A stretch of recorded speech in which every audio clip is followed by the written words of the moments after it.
Um i razum nisu isto. Raz je negacija.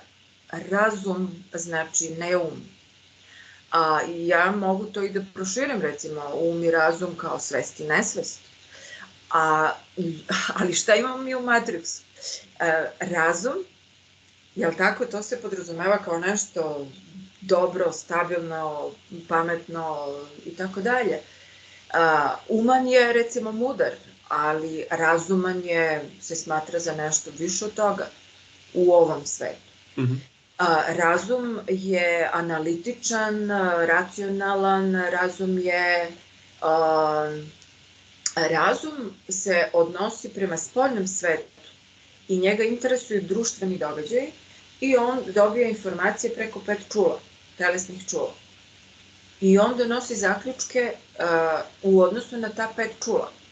Znači, kako će onda primi informaciju i da je dekodira. Znači, razum takođe, on se, za razum je stvarno samo ono što je u domašaju tih čula, spodnjih čula, telesnih čula, ili ono što može da bude dokazano naučno.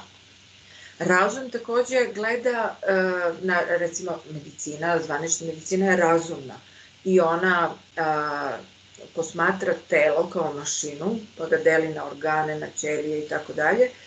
I, znači, ona pristupa detaljima. Dok, recimo, sa druge strane imamo um. Um je nešto tako dublje, više nema ništa sa spoljnim svetom, ne interesuju ga 5 čula, već ga interesuje 600 čula, odnosno intuicija. I direktno, neposredno, može i svesno ili nesvesno, može da dekodira istinu, da shvati istinu. Recimo, mala deca i životinja su tu, znači oni mogu da jednostavnim posmatranjem, znači 6. čulom, da dekodiraju istinu. Dok razum to ne može. Razum se zbuni, razum je zbunjen kad god postoji nešto ispred njega što nije detectable, znači ne može da se objasni, da se dekodira sa tih 5 telesnih čula. I sad, kad pogledaš, recimo, takođe, ako pogledaš prirodnu medicinu, ona se bavi celinom.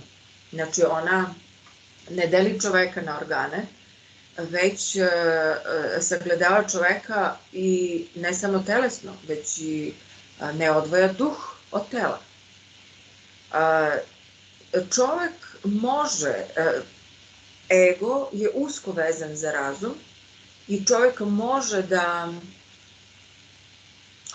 isključi ego i razum i može da se dovede u stanje, u to, kako da kažem, u stanje deteta, odnosno u to iskonsko, prirodno, duhovno stanje, na taj način što, eto, sada dolazimo do tihovanja, na taj način što će tihovati.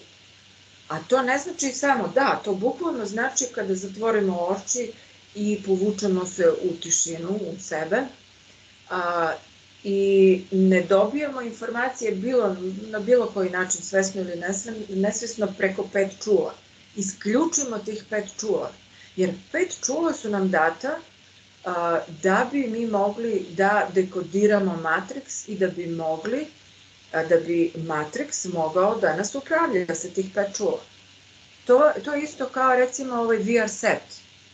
VR set, to su ove naočare što se stavljaju, jel tako, i sad se tu dešavaju neke stvari, padamo sa visine neke, vrtoglavicu, mučnina, znojimo se, srce lupa i tako dalje. A mi u stvari samo sedimo u fotelji. Znači, taj VR set, to su naša 5 čula. I taj VR set, u stvari,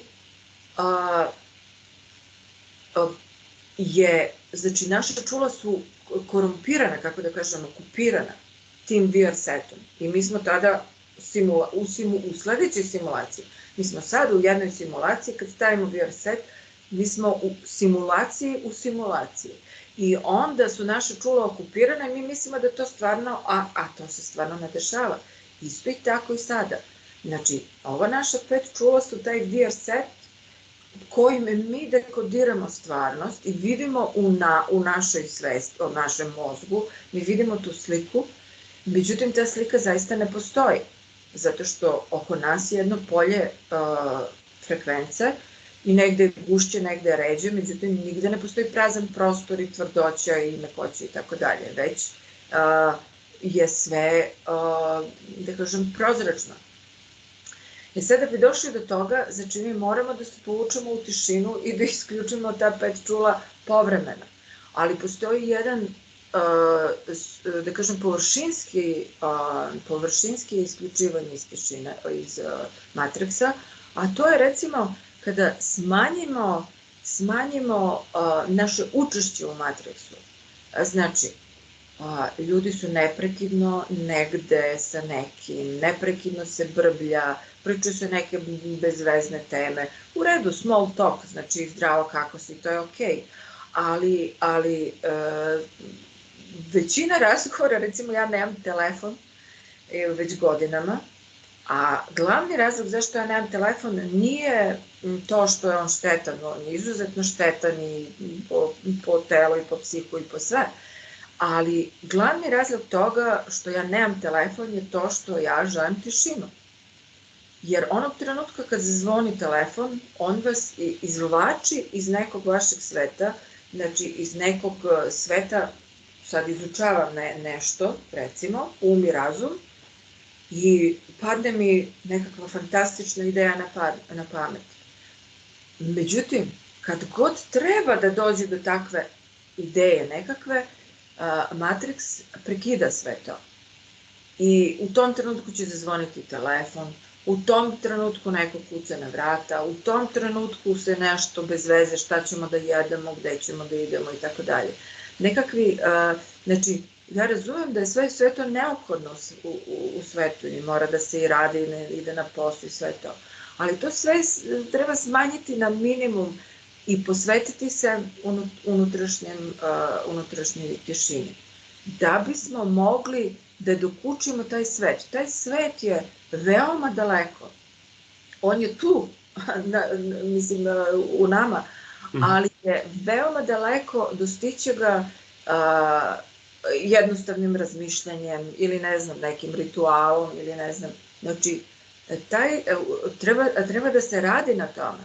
Znači, nije dovoljno da, kažem opet, nije dovoljno da čovjek 30 godina meditira i da ima jednu mantru i ponavlja, po meni to nije dovoljno. Znači, po meni je ključ buđenja shvatanje da mi živimo u jednoj simulaciji, odnosno u zatvoru. I da nikakvim politikama i ne znam, poboljšanjima ovde, onda sad ćemo medicinu da poboljšamo, pa ćemo ovo, pa ćemo da napišemo knjigu i sve to. Ništa mi nećemo da uradimo. Pisali su ljudi pre 200 godina fantastične knjige. I ništa se nije desilo. Sve je gore i gore, ne samo na tom polju o kome je taj čovjek pisao, nego bilo koje polje. Sve je gore i gore. Zašto? Zato što Matrix radi svoj program. I sve do onog trenutka, dok mi ne shvatimo da menjanjem nečega ovde u Matrixu, mi samo farbamo rešetkice. Znači, možda ih stavimo i zlatne da budu Matrix, možda nam namesti zlatne rešetke, ali to i dalje ostaje zatvor. Tako da, samo izlaskom iz Matrixa, a izlazak iz Matrixa se postiže tako što prvo shvatimo da smo u Matrixu. Znači, prvo shvatimo da je naš božanski duh zatvoren.